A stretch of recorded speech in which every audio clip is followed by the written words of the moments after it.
तो हम रोग निदान पेपर 2 में जो है एक एक टॉपिक करके क्लियर करते हैं एग्ज़ाम पॉइंट ऑफ व्यू से। तो उसमें सबसे पहला हमारा जो श्रोतस है ना, तो वो है प्राणवाह श्रोतस। ठीक है, पहला श्रोतस हमारा कौन सा है? प्राणवाह श्रोतस। अब सबसे पहले हमें ये देखना है कि इसमें कितनी डिजीज़ हैं हमारी टोटल। तो इसमें हमारे पास 6 डिजीज़ हैं टोटल। ठीक है, कौन कौन सी है वो? तो हमारा सबसे पहला है हिक्का। ठीक है, हिक्का रोग। उसके बाद सेकंड है हमारा श्वास, हिक्का, श्वास, कास। ठीक है, ये तीनों रोग हैं। इसके अलावा हमारे पास राजक क्षमा, और राजक क्षमा से ही रिलेटेड होता है एक शोष रोग। ठीक है, शोष रोग। और इसके अलावा हमारे पास एक और डिजीज़ आ जाती है शतशीर्ण। ठीक है, तो हमारे पास टोटल ये 6 डिजीज़ हैं जो कि आती है हमारी किसके अंडर? प्राण व श्रोतस के अंडर में। ठीक है, तो सबसे पहले अगर हमें किसी भी डिजीज़ के बारे में लिखना है तो सबसे ज़रूरी क्या होता है? दोष, कि वो कौन सा दोष है, उसमें कौन सा दोष प्रधान है। तो देखो, प्राण व श्रोतस में मेनली क्या होता है? प्राण व, पहली बात तो है प्राण से रिलेटेड है। कौन सा दोष हो जाएगा? वात दोष। ठीक है, तो इन सभी में मेनली होगा वात दोष, और वात दोष के साथ जो है मोस्टली कौन सा दोष अनुबंध होता है? तो दैट इज़ कफ दोष। ठीक है, कफ दोष का अनुबंध होता है। तो इन 6 डिजीज़ में मेनली आपका वात दोष है। सेकेंड प्रायोरिटीज़ में कफ दोष का अनुबंध रहता है। नॉर्मली आपको भी पता है सारी बीमारियां त्रिदोषज ही होती हैं। ठीक है, तो अब हम इन सब का दोष जान चुके हैं, हमें दोष पता चल गया है, तो हम सबका निदान लिख सकते हैं। ठीक है, निदान में हम क्या लिखेंगे? मेनली निदान अगर लिखें सामान्य निदान, तो हिक्का में क्या नॉर्मल निदान आप लिख सकते हैं कि धूल उड़ रहा है तो। ठीक है, तो नॉर्मली जो डिजीज़ होते हैं उसके जो सामान्य कारण होते हैं वो आप लिख सकते हैं, आपको आता होगा। और रही बात दोष से रिलेटेड, तो दोष कौन सा है वो आपको पता चल गया है, तो उससे रिलेटेड आप निदान लिख लेंगे। ठीक है, तो निदान हो गया हमारा डन। अब देखो इसमें क्या है? संप्राप्ति आप नॉर्मली सबकी जो है सामान्य बना के लिख दो। ये मैं एग्ज़ाम पॉइंट ऑफ व्यू से बना रही हूँ। ठीक है, तो अब ऐसा नहीं कि एकदम एग्जैक्ट आपको वही चीज़ मिलेगा, बट मैं ईजीएस्ट वे में जो है आपको समझा रही हूँ। तो संप्राप्ति के लिए मैं एक एक करके सबसे ईजीएस्ट वे में संप्राप्ति आपको बताने जा रही हूँ। ठीक है, सबसे पहले अगर हम हिक्का की बात करेंगे, ठीक है, तो हिक्का की संप्राप्ति नॉर्मली ये आप सब में लिख देना, निदानों का अतिसेवन किया। ठीक है, अतिसेवन। और आपको पता है कौन सा दोष है? वात दोष प्रधान। तो वात दोष प्रधान त्रिदोष प्रकोप आप लिख सकते हैं। ठीक है, क्योंकि त्रिदोष तो सब में रहेगा और प्रधान कौन सा है? वात दोष। तो ये जो 2 लाइन है वो मैंडेटरी है, 6 डिजीज़ में आपको लिखनी है। अब इसके बाद आपको क्या बनाना है? हिक्का में आप क्या बनाएंगे? हिक हिक की ध्वनि की उत्पत्ति होती है, हिक हिक ध्वनि की उत्पत्ति। ठीक है, तो इसी को हम क्या बोलते हैं? हिक्का रोग। ठीक है, ये हो गया आपका हिक्का के लिए। सेकेंड हम बात करेंगे श्वास के लिए, तो 2 लाइन आपका जैसा मैंने बोला वो मैंडेटरी रहेगा ही रहेगा। तो अब क्या होता है कि जो कफ दोष है ना, उसके थ्रू क्या हो जाता है? मार्ग अवरोध हो जाता है। ठीक है, किसका? जो वात प्रकोपित हुआ था ना, तो यहाँ पे आपको लिखना है जो प्रकोपित वात है उसका मार्ग जो है वो अवरोध हो जाता है। ठीक है, क्योंकि यहाँ पे कफ दोष का भी अनुबंध है, तो मार्ग जो है अवरोध हो जाता है। तो इसलिए अब क्या हो जाएगा? विमार्ग गमन हो जाता है, विमार्ग गमन। इससे क्या होता है? श्वास लेने में कष्ट, दैट इज श्वास रोग। ठीक है, ये आपका हो गया श्वास रोग के लिए। अब तीसरा आ जाओ कास के लिए। ठीक है, तो कास में ना थोड़ा सा कॉम्प्लिकेशंस है, मतलब कि 2 चीज़ें होती हैं, एक तो होता है शुष्क, एक होता है आर्द्र कास। तो बट हम नॉर्मली एक सामान्य संप्राप्ति के पॉइंट ऑफ व्यू से देखेंगे, तो जो हमारा 2 लाइन था वो हम यहाँ पे लेंगे। ठीक है, उसके बाद आप लिख लीजिएगा इसमें क्या होता है? प्राण व श्रोतस में ख वैगुण्य। ठीक है, ख वैगुण्य, खाली स्थान मिला तो उसमें क्या हो जाएगा? जितने भी दूषित दोष हैं उनका संग हो जाएगा। ठीक है, अब वहाँ पे संग होने की वजह से कास की उत्पत्ति होती है। ठीक है, ये आपका कास के लिए हो जाएगा। नेक्स्ट आपका राजक क्षमा है, तो उसके लिए मैं आपको अलग से बता दूंगी, ठीक है, अभी मैं बता दूंगी राजक क्षमा का। नेक्स्ट आपका क्या है, शतशीन, ठीक है। तो इसकी संप्राप्ति आप कैसे लिखेंगे, तो जो 2 लाइन मैंने बताई वो आप कॉमन रहेगा। उसके बाद क्या हो जाएगा, जो वक्ष प्रदेश है, ठीक है, यानी कि जो हमारे लंग्स का जो स्थान है, वक्ष स्थल में क्या हो जाएगा, दूषित दोष का प्रवेश हो जाएगा, ठीक है। तो प्रवेश की वजह से क्या हो जाएगा, वेदना उत्पन्न होगी। कहाँ पे, वहीं पे वक्ष स्थल में ही वेदना उत्पन्न होगी, ठीक है। तो इसमें क्या हो जाता है, वेदना से क्या हो जाता है, जो हमारा फुफ्फुस है, जो हम लंग्स है, उसमें क्या हो जाएगा, क्षत हो जाएगा, ठीक है, क्षत हो जाएगा, उसको क्षति पहुंचेगी। और इसके बाद क्या हो जाएगा, शुक्र और ओज का क्षय हो जाएगा। इसी को हम क्या बोलते हैं, शत, पहले शत हुआ फिर क्षय, क्षय को छीन, शत छीन, ठीक है। एकदम इजीएस्ट वे में आपका संप्राप्ति है। उसके अलावा है शोष, तो इसकी भी बात हम अलग से अभी करेंगे, ठीक है। तो निदान डन हो गया है, संप्राप्ति डन हो गई है, हाँ पता है 2 की बची है, ठीक है। अब आ जाओ, इन दोनों की मैंने बात की थी, राजक क्षमा की और शोष की, ठीक है। अब इन दोनों में क्या प्रॉब्लम थी भाई, मैंने क्यों नहीं बताया, चलो अब बता देती हूँ। देखो राजक क्षमा का जो निदान है, राजक क्षमा के लिए ना 4 मेन निदान बताए गए हैं। कौन कौन से हैं वो, तो वेग धारण, ठीक है, सेकेंड इज क्षय, नेक्स्ट इज साहस एंड नेक्स्ट वन इज विषमास, ठीक है। ये 4 कारण बताए गए हैं राजक क्षमा होने के।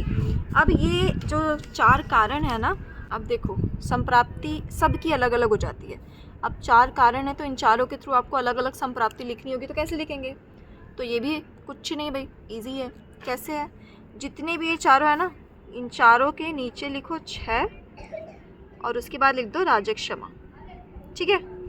क्योंकि इन चारों कारणों से आपके धातुओं का क्षय होता है और धातुओं के क्षय होने से राजक क्षमा होता है, ठीक है। तो ये आप सिंपली लिख सकते हैं। अब आप सोचेंगे कि यहाँ तो ऑलरेडी 6 लिखा हुआ है, तो क्या हम 6 के नीचे 6 लिखें, तो नहीं, आप 6 के नीचे डायरेक्ट राजक क्षमा लिख सकते हैं, ठीक है। तो कारण संप्राप्ति हो गया इसका। और शोष रोग में मैंने आपको बताया था, तो शोष रोग में भी कुछ कारण हैं, वैसे तो ये वातज है बट इसके कारण बताए गए हैं। 7 कारण होते हैं इसके। कौन कौन से, तो व्यवाय है ना, यानी कि मैथुन, फिर शोक, उसके बाद है जरा, फिर अध्व, उसके बाद व्यायाम, उसके बाद व्रण शोष, उसके बाद है उर शत जन, ठीक है।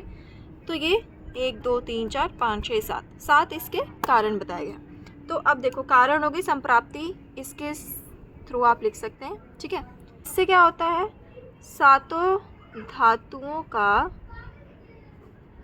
निर्माण जो है, वो निर्माण उचित रूप से नहीं होता, ठीक है।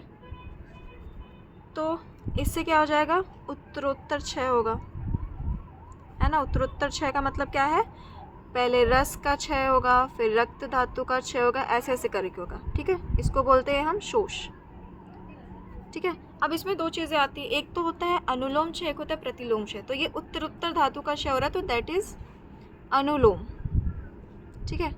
प्रतिलोम में क्या हो जाएगा, प्रतिलोम में कारण से व्यवाय होता है, ठीक है। तो इस व्यवाय से क्या हो जाएगा, जो हमारा शुक्र आदि धातु है, सबसे पहले शुक्र का क्षय होगा, ठीक है। तो उसके बाद क्या हो जाएगा, पूर्व की धातुओं का क्षय, पूर्व की धातुओं का क्षय होने लगेगा, ठीक है। मतलब क्या है, तो शुक्र है ये, तो शुक्र के बाद क्या हो जाएगा, मज्जा का क्षय हो जाएगा, मज्जा के बाद अस्थि का, ठीक है, ऐसे करके, ठीक है। तो ये हमारा हो गया क्या, प्रतिलोम क्षय, ठीक है। अब इसमें ये 6 वाले का ही टाइप है, इसमें भी होता है अनुलोम और प्रतिलोम। राजक क्षमा भी ऐसे, क्योंकि आपको पता होगा कि चरक ने क्या बोला है, राजक क्षमा और शोष दोनों एक ही है, ठीक है। तो अब हमारा 2 चीज़ एकदम क्लियर हो गया, निदान सबका कैसे लिखना है, कौन सा दोष किस में प्रकोपित है, और संप्राप्ति सबकी नॉर्मली हो चुकी है। अब एक चीज़ आती है कि भाई टाइप्स जो होते हैं वो थोड़े से अलग अलग होते हैं, तो वो आपको थोड़ा सा रटना पड़ेगा। और इन सब के अलावा अगर आपको एग्ज़ाम के लिए कुछ पढ़ना है तो वो सिर्फ है टाइप्स, यानी कि प्रकार, ठीक है। तो फटाफट से सबका प्रकार देख लेते हैं एक ही चार्ट में, तो आपके लिए भी हो जाएगा। तो देखो, पहला हम बात करेंगे हिक्का की। ठीक है, ये जो मैं प्रकार बता रही हूँ नॉर्मली चरक और सुश्रुत के अकॉर्डिंग ही है। ठीक है, और हिक्का और श्वास में मैंने जो लिया है वो चरक का लिया है, क्योंकि एक आचार्य का मान के चलेंगे एग्जाम पॉइंट ऑफ व्यू से, तो वो ज़्यादा बेटर रहेगा। ठीक है, तो हिक्का की बात करेंगे तो हिक्का के टाइप्स कितने होते हैं? 5। तो कौन कौन से होते हैं ये? महा, गंभीरा, उसके बाद है व्यपेता, उसके बाद है शुद्रा, उसके बाद है अन्नजा। ठीक है, उसके बाद दूसरा है हमारा श्वास। ठीक है, श्वास में भी सेम ही होते हैं, 5 ही होते हैं। और इसमें आपको क्या करना है, 3 चीज़ें याद रखनी है। ऊर्ध्व, उसके बाद है मतलब ऊपर की तरफ सांस लेते हैं तो ऊर्ध्व, उसके बाद रुक रुक के कभी सांस लेते हैं तो छिन्न हो गया है, और तमक आपको पता है ब्रोंकियल तमक श्वास। और जो 2 हैं हमारे वो आपके महा और क्षुद्र। ठीक है, सेम ही है, तो महा और क्षुद्र श्वास। ठीक है, तो ये आपका होगा श्वास का। ये दोनों टाइप्स हो गए। इसके अलावा कास में बहुत इजी है, इन्हीं दोनों का इम्पोर्टेंट है। कास में तो कुछ नहीं है, इसके भी 5 होते हैं। तो पहला हमारा होता है वातक, वातज, पित्तज, कफज, और दूसरा छतज, क्षयज। ठीक है, मतलब चोट लग जाने से छतज और क्षय होने से क्षयज।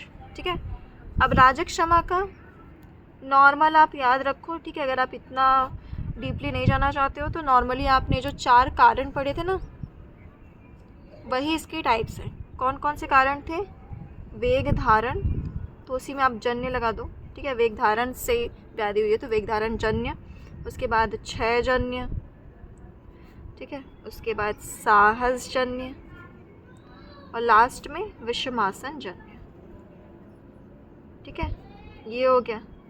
और अब हम लास्ट बात करेंगे क्षतशीर्ण की। तो इसके कोई टाइप्स नहीं बताए गए हैं, इजी हो गया है ना। और बात करेंगे शोष की लास्ट में। तो शोष का भी सेम है, हमने जो 7 कारण पढ़े थे वही हैं। तो कौन से 7 कारण पढ़े थे हमने? व्यवाय, उसके बाद है शोक, जरा, अध्व, सबके आगे शोष लगा दीजिएगा। हाँ, अध्व हो गया। उसके बाद व्यायाम, उसके बाद है व्रण शोष, और लास्ट में हमने क्या देखा था? उरह शतजन्य, उरह शतजन्य। ठीक है, तो टाइप्स भी हो गए।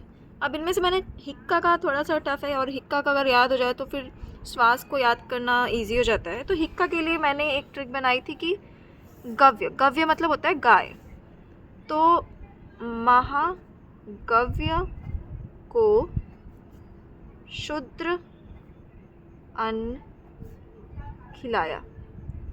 ठीक है, तो महा से हो जाएगा महा हिक्का, ग से हो जाएगा गंभीरा हिक्का, व्य से वपेता हिक्का, शुद्र से शुद्रा हिक्का, अन्न से अन्नजा हिक्का। ठीक है, तो ये आपका हो गया प्राण व श्रोतस की सारी व्याधियाँ। ठीक है, निदान हो गई, संप्राप्ति हो गई, और उसके टाइप्स भी हो गए। ठीक है, तो mainly exam point of view से हमें इतना देखना होता है। और राजक क्षमा बहुत इंपॉर्टेंट डिजीज़ है, तो इसको हम डिटेल्स में भी पढ़ेंगे बाद में। ठीक है।